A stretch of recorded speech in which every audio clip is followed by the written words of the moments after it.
आनंदी की शादी को लगभग 4 महीने बीत चुके थे, परंतु आनंदी अब तक रवि को ना मन से और ना ही तन से स्वीकार कर पाई थी। रवि ने भी इतने दिनों में ना कभी पति होने का अधिकार जताया और ना ही आनंदी को पाने की चेष्टा की। दोनों एक ही छत में ऐसे रहते जैसे रूम पार्टनर। आनंदी की परवरिश मुंबई जैसे महानगर में खुले माहौल में हुई थी। वह स्वतंत्र, उन्मुक्त, मॉडर्न विचारों वाली आज की वर्किंग वुमन थी। वो चाहती थी कि उसकी शादी उस लड़के से हो जिससे वो प्यार करे। आनंदी शादी से पहले प्यार के बंधन में बंधना चाहती थी और फिर उसके बाद शादी के बंधन में, लेकिन ऐसा हो ना सका।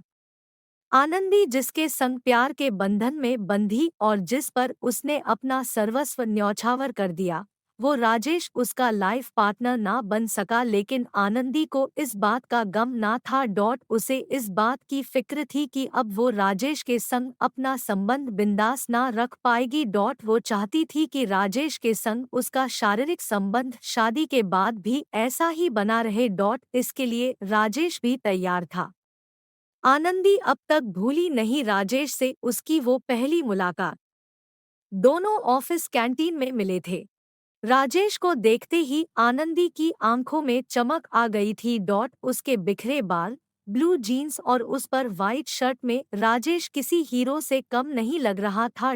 उसके बात करने का अंदाज ऐसा था कि उसे आनंदी निहारती रह गई थी। उसे लव एट फर्स्ट साइट वाली बात सच लगने लगी। सुरभि ने दोनों का परिचय करवाया था। आनंदी और राजेश ऑफिस के सिलसिले में एक दूसरे से मिलते थे। धीरे धीरे दोनों में दोस्ती हो गई और कब दोस्ती प्यार में बदल गई पता ही नहीं चला। प्यार का खुमार दोनों में ऐसा चढ़ा कि सारी मर्यादाएं लांघ दी गई। राजेश इस बात से खुश था कि आनंदी जैसी खूबसूरत लड़की उसके मुट्ठी में है और आनंदी को भी इस खेल में मजा आ रहा था। मस्ती में चूर आनंदी यह भूल गई कि उसे पिछले महीने पीरियड नहीं आया है। जब उसे होश आया तो उसके होश उड़ गए। वो ऑफिस से फौरन लेडी डॉक्टर के पास गई। उसका शक सही निकला, वो प्रेग्नेंट थी। आनंदी ने हॉस्पिटल से राजेश को फोन किया पर राजेश का phone moved out of coverage area बता रहा था। आनंदी घर आ गई। वो सारी रात बेचैन रही। सुबह ऑफिस पहुंचते ही वो राजेश के सेक्शन में गई जहां सुरभि ने उसे बताया कि राजेश तो कल ही अपने गांव के लिए निकल गया, उसकी पत्नी का डिलीवरी होने वाला है। यह सुनते ही आनंदी के चेहरे का रंग उड़ गया। राजेश ने उसे कभी बताया नहीं कि वो शादीशुदा है। इस बीच आनंदी के आई बाबा ने रवि से आनंदी की शादी तय कर दी। आनंदी यह शादी नहीं करना चाहती थी। 15 दिनों बाद अमोल के लौटते ही आनंदी उसे सारी बातें बताती हुई बोली, राजेश मैं किसी और से शादी नहीं करना चाहती, तुम अपने बीबी बच्चे को छोड़ मेरे पास आ जाओ, हम साथ रहेंगे। राजेश इसके लिए तैयार नहीं हुआ और आनंदी को पुचकारते हुए बोला, आनंदी तुम एबार्शन करा लो और जहां तुम्हारे आई बाबा चाहते हैं वहां तुम शादी कर लो और बाद में तुम कुछ ऐसा करना कि कुछ महीनों में वो तुम्हें तलाक दे दे और फिर हमारा संबंध यूं ही बना रहेगा। आनंदी मान गई और उसने रवि से शादी कर ली। शादी के बाद जब रवि ने सुहाग सेज पर आनंदी के होठों पर अपने प्यार का मुहर लगाना चाहा तो आनंदी ने उसी रात अपना मन साफ कर दिया कि जब तक वो रवि को दिल से स्वीकार नहीं लेती उसके लिए उसे शरीर से स्वीकार कर पाना संभव नहीं होगा।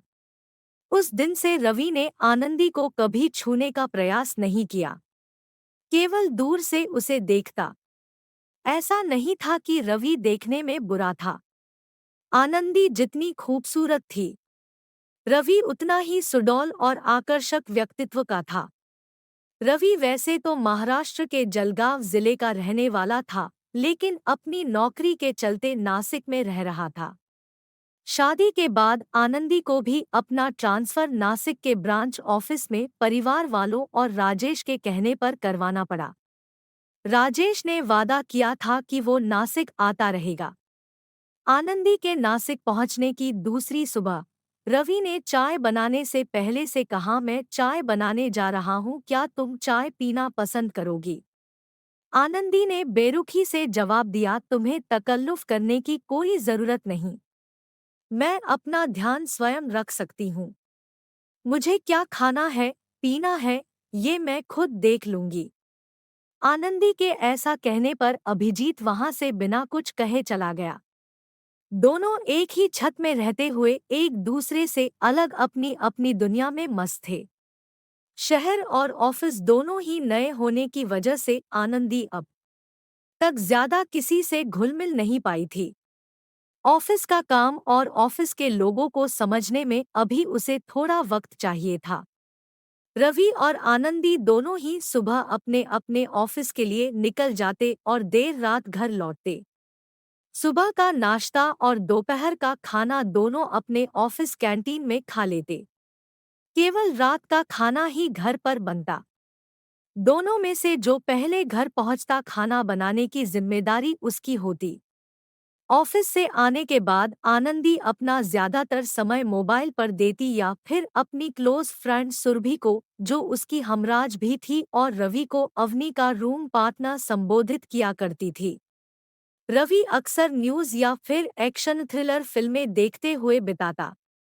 आनंदी और रवि दोनों मनमौजी की तरह अपनी जिंदगी अपने अपने ढंग से जी रहे थे। तभी अचानक एक दिन आनंदी का पैर बाथरूम में फिसल गया और उसके पैर में मोच आ गई।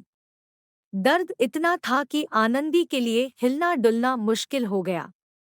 डॉक्टर ने आनंदी को पेन किलर और कुछ दवाइयां दी, साथ में पैर पर मालिश करने के लिए लोशन भी। साथ ही यह हिदायत भी दी कि वो 2-4 दिन घर पर ही रहे और ज्यादा चलने फिरने से बचे। आनंदी को इस हाल में देख रवि ने भी आनंदी के साथ अपने ऑफिस से एक हफ्ते की छुट्टी ले ली और पूरे दिन आनंदी की देखभाल करने लगा। उसकी हर जरूरतों का पूरा ध्यान रखता। आनंदी के मना करने के बावजूद दिन में 2 बार उसके पैरों की मालिश करता। रवि जब उसे छूता, आनंदी को राजेश के संग बिताए अपने अंतरंग पलों की याद ताज़ा हो जाती और वो रोमांचित हो उठती। रवि भी तड़प उठता, लेकिन फिर संयम रखते हुए आनंदी से दूर हो जाता। रवि सारा दिन आनंदी को खुश रखने का प्रयास करता, उसे हंसाता, उसका दिल बहलाता। इन 4 दिनों में आनंदी ने यह महसूस किया कि रवि देखने में जितना सुंदर है, उससे कहीं ज्यादा खूबसूरत उसका दिल है। वो राजेश से ज्यादा उसका ख्याल रखता है। रवि ने अपने सभी जरूरी काम स्थगित कर दिए थे। इस वक्त आनंदी ही रवि की प्राथमिकता थी। इन्हीं सब के बीच ना जाने कब आनंदी के मन में रवि के लिए प्रेम का पुष्प पुलकित होने लगा, पर इस बात से रवि बेखबर था। आनंदी अब ठीक हो चुकी थी। 1 हफ्ते गुजरने को थे। आनंदी अपने दिल की बात कहना चाहती थी, लेकिन कह नहीं पा रही थी। आनंदी चाहती थी अभिजीत उसके करीब आए, उसे छुए, लेकिन रवि भूले से भी उसे हाथ नहीं लगाता, बस ललचाई आंखों से उसकी ओर देखता। एक सुबह मौका पा आनंदी रवि से बोली, मैं तुमसे कुछ कहना चाहती हूँ। हाँ कहो, क्या कहना है? रवि न्यूज़पेपर पर आंखें गड़ाए आनंदी की ओर देखे बगैर ही बोला। आनंदी गुस्से में अभिजीत के हाथों से न्यूज़पेपर छीन उसके दोनों बाजुओं को पकड़ अपने होंठ उसके होठों के एकदम करीब ले जाकर, जहां दोनों को एक दूसरे की गर्म सांसें महसूस होने लगी, अवनी बोली, मैं तुमसे प्यार करने लगी हूँ, मुझे तुमसे प्यार हो गया है। यह सुनते ही रवि ने आनंदी को अपनी बाहों में भर लिया और बोला, तुम मुझे अब प्यार करने लगी हो। मैं तुम्हें उस दिन से प्यार करता हूँ जिस दिन से तुम मेरी जिंदगी में आई हो, और तब से तुम्हें पाने के लिए बेताब हूँ। तभी अचानक आनंदी का मोबाइल बजा। फोन पर सुरभि थी। हाल चाल पूछने के बाद सुरभि ने व्यंग्यात्मक लहजे में कहा, and what about your room partner?